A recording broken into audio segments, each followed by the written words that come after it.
இன்றைக்கு கர்த்தர் பேச இருக்கிற வார்த்தைகள் என்ன என்று சொன்னால், முன்னுரைக்கப்பட்ட தீர்க்க தரிசனங்கள் நிறைவேறுதல். முன்னுரைக்கப்பட்ட தீர்க்க தரிசனங்கள் நிறைவேறுதல் என்ன அப்படி என்றால், இந்த வாரம் நமக்கு கிறிஸ்மஸ் நாட்கள் நெருங்குகிறது. நாளை மறுநாள் கிறிஸ்மஸ் நாள். இந்த நாளிலே சில காரியங்கள் இயேசு கிறிஸ்துவை பற்றி பழைய ஏற்பாட்டிலே தீர்க்க தரிசனமாக அறிவிக்கப்பட்டவைகள்,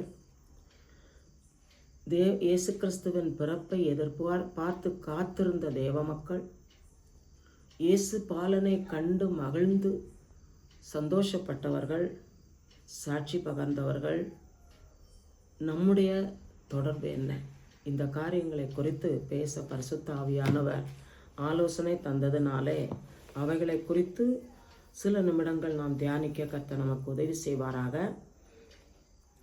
மேசியாவை குறித்து முன்னுரைக்கப்பட்ட வார்த்தைகள், தீர்க்க தரிசன வசனங்கள் ஆதியாகமம் 3ஆம் அதிகாரம் 15ஆம் வசனத்திலே சொல்லப்படுகிறது. உனக்கும் ஸ்திரீக்கும் உன் வித்துக்கும் அவள் வித்துக்கும் பகை உண்டாக்குவேன். அவர் உன் தலையை நசுக்குவார், நீ அவர் குதிகாலை நசுக்குவார். இது தீர்க்க தரிசனமாக ஆதியாகமத்திலே சொல்லப்பட்டது. இதே போல ஆதியாகமம் 12ஆம் அதிகாரம் 3வது வசனத்திலே ஆபிரகாமிடத்திலே தேவன் பேசும்போது, உன் மூலம் சகல ஜனங்களுக்குள்ளும் நீ ஆசீர்வாதமாய் இருப்பாய் என்று சொல்லப்பட்டிருக்கிறது.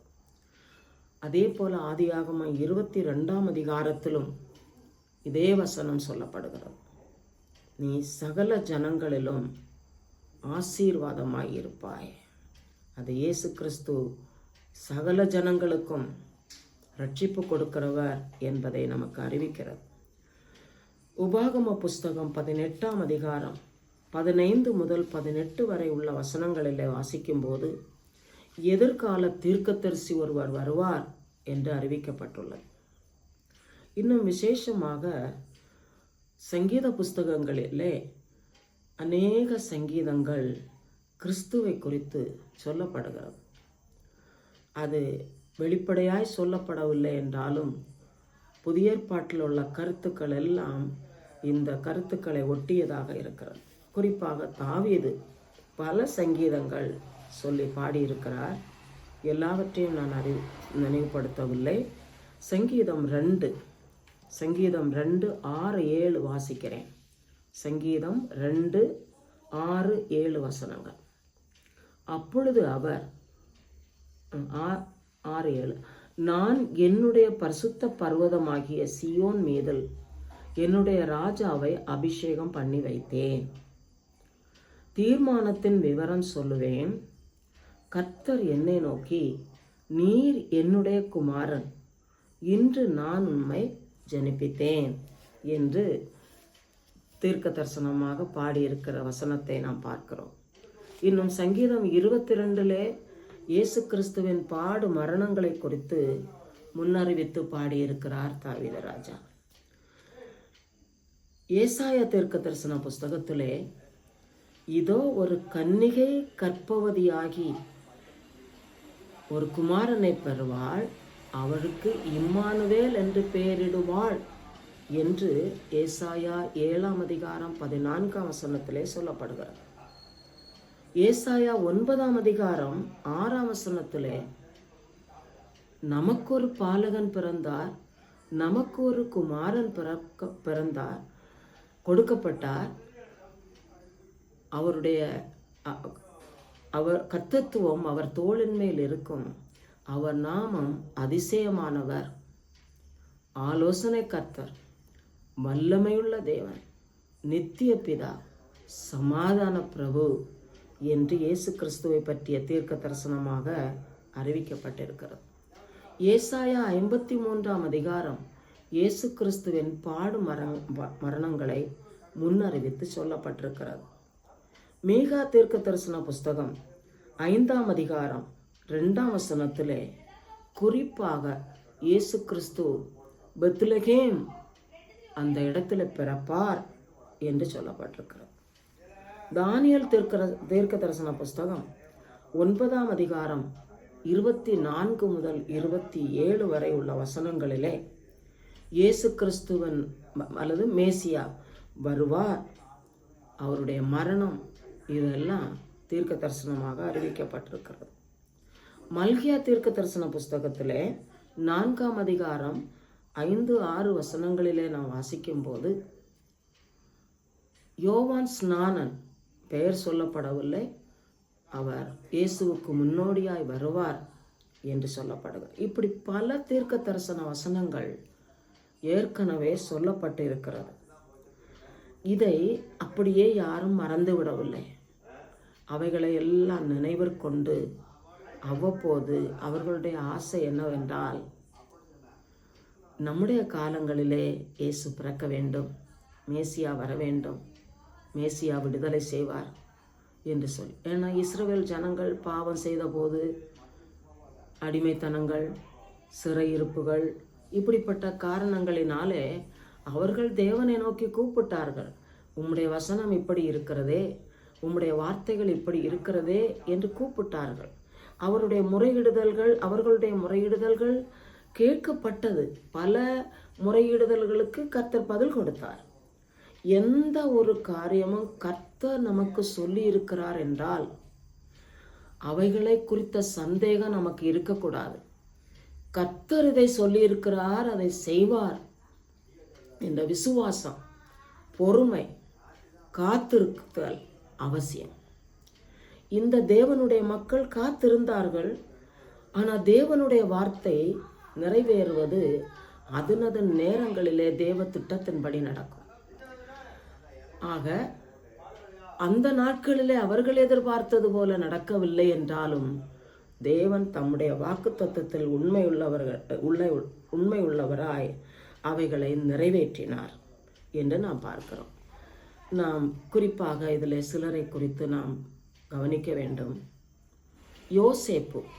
யோசேப்பை குறித்து நாம் என்ன பார்க்கிறோம் என்றால், மத்தேயு எழுதின சுவிசேஷம்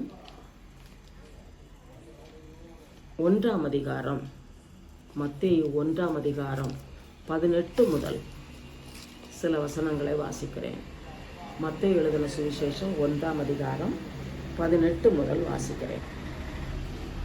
இயேசு கிறிஸ்துவனுடைய ஜனனத்தின் விவரமானது. அவருடைய தாயாகிய மரியாள் யோசேப்புக்கு நியமிக்கப்பட்டிருக்கையில் அவர்கள் கூடி வரும் முன்னே அவள் பரிசுத்த ஆவியினாலே கர்ப்பவதி ஆனாள் என்று காணப்பட்டது. அவள் புருஷனாகிய யோசேப்பு நீதிமானாயிருந்து அவளை அவமானப்படுத்த மனதில்லாமல் இரகசியமாய் அவளை தள்ளிவிட யோசனையாயிருந்தான். அவன் இப்படி சிந்தித்து கொண்டிருக்கையில் கர்த்தருடைய தூதன் சொப்பனத்தில் அவனுக்கு காணப்பட்டு, தாவீதின் குமாரனாகிய யோசேப்பு, உன் மனைவியாகிய மரியாளை சேர்த்து கொள்ள ஐயப்படாதே.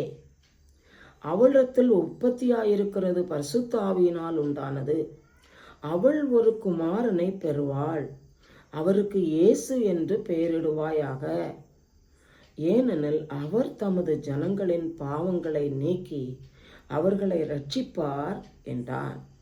இப்படி தீர்க்கதரிசிகள் மூலமாய் சொல்லப்பட்டவைகள் நிறைவேறும் என்று இதில் நாம் அறிகிறோம். மரியாளை குறித்து நாம் தியானிக்கும் போது லூக்கா எழுதின சுவிசேஷம் 1ஆம் அதிகாரம், லூக்கா எழுதின சுவிசேஷம் 1ஆம் அதிகாரம் 26 முதல் வாசிக்கிறேன். லூக்கா 1:26.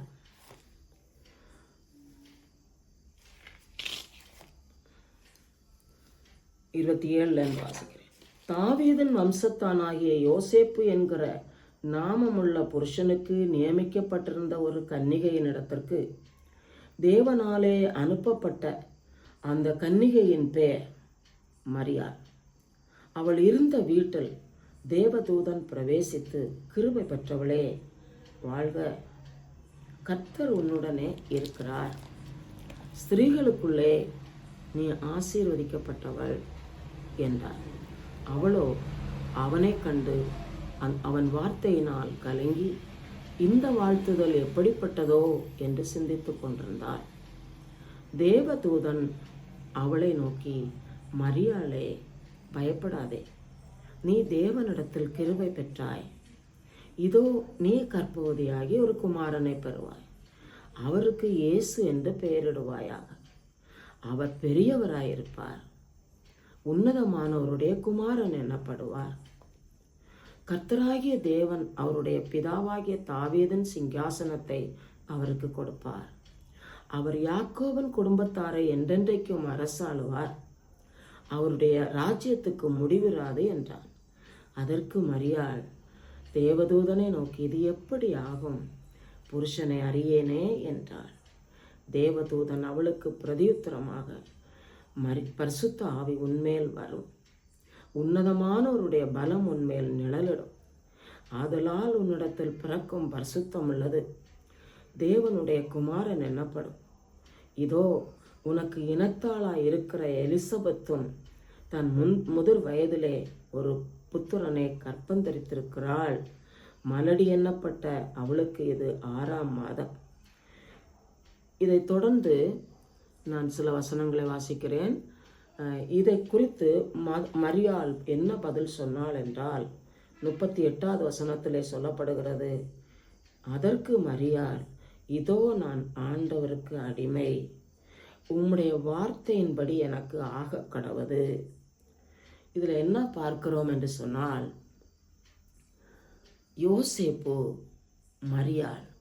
யோசேப்பை குறித்து நீதிமான் என்று சொல்லப்படுகிறது.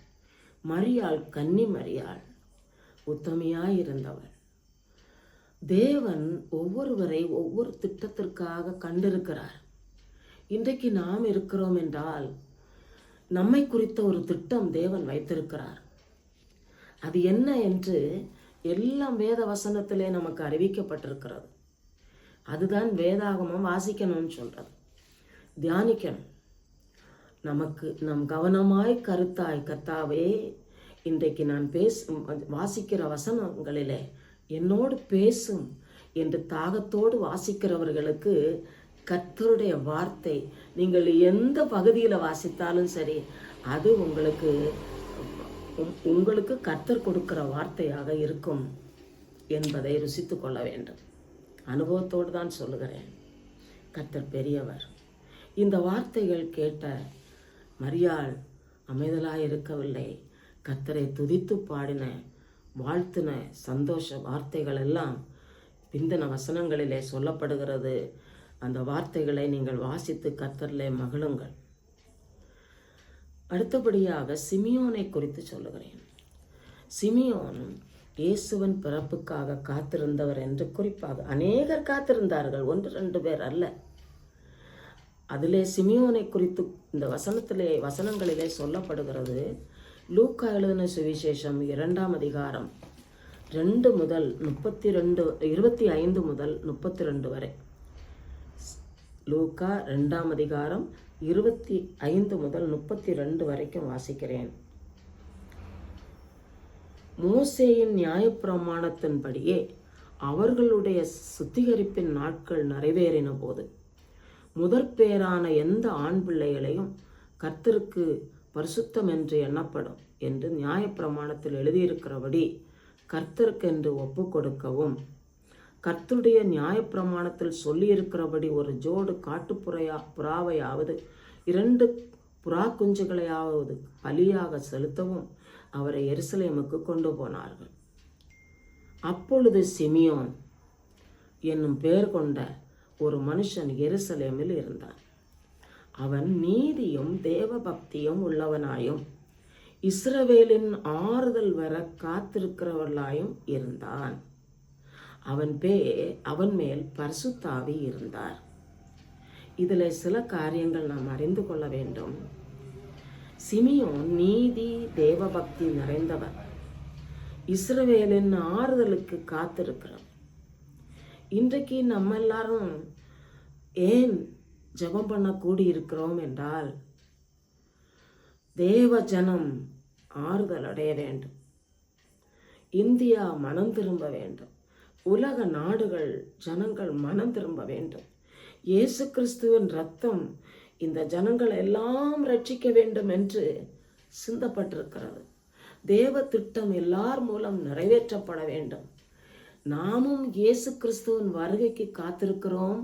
இந்த வருகையிலே இந்த ஜனங்கள் சந்திக்க வேண்டும்.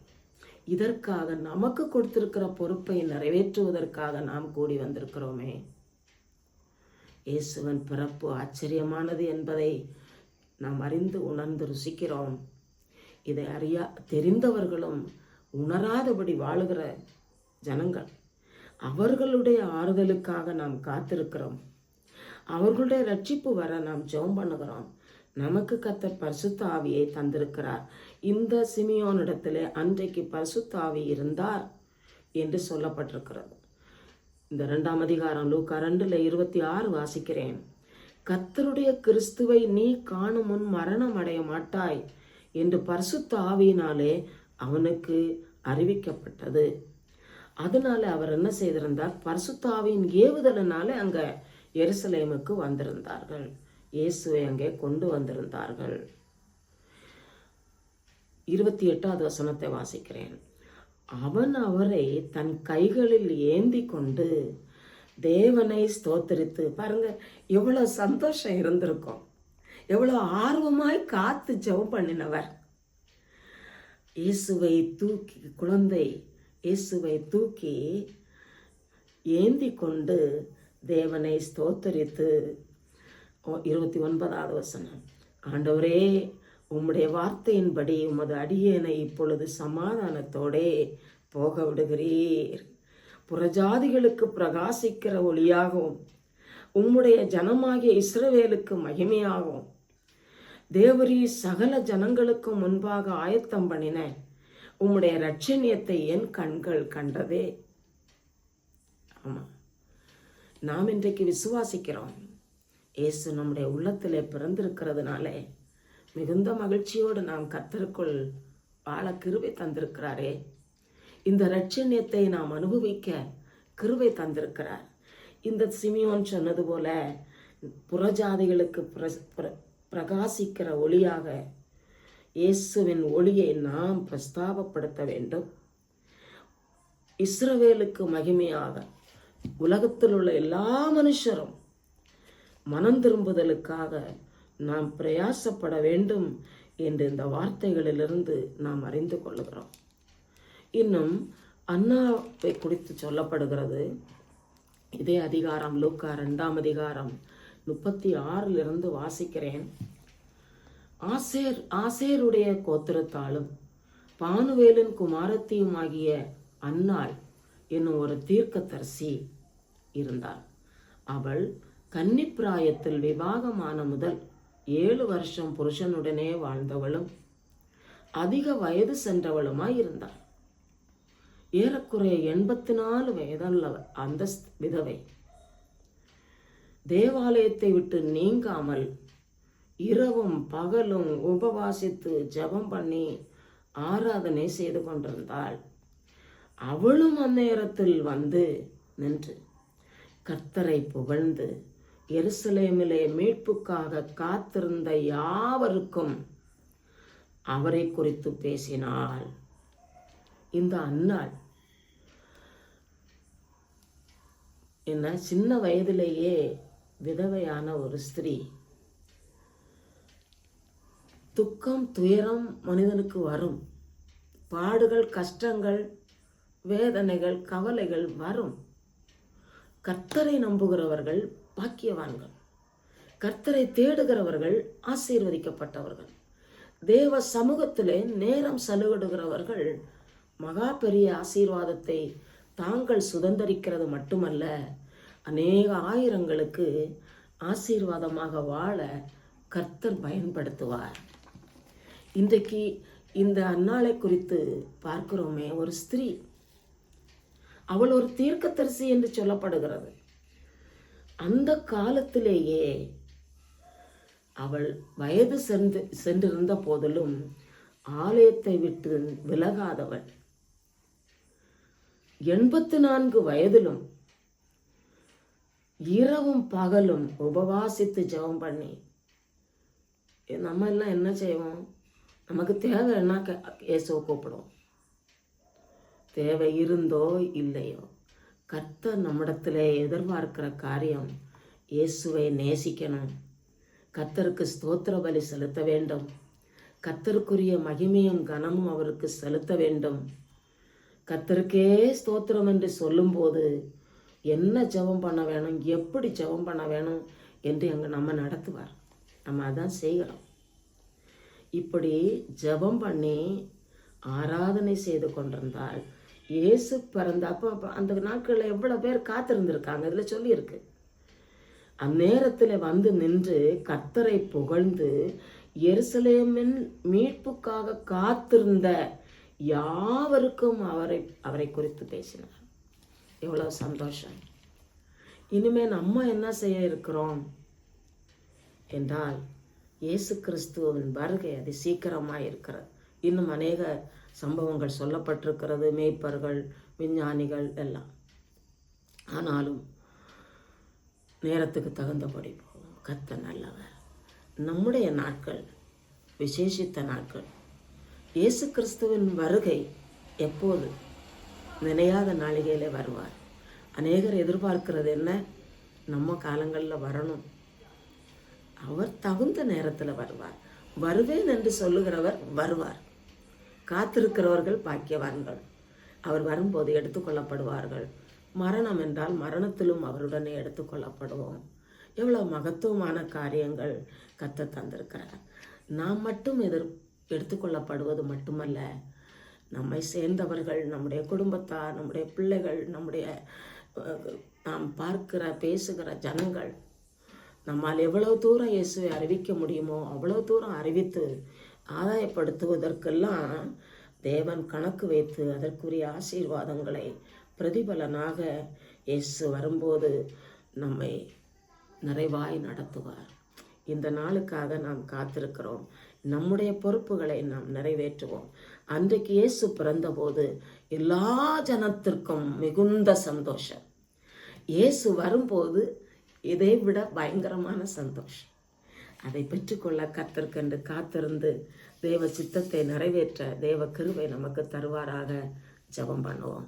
அல்லேலூயா. கர்த்தர் நல்லவர்.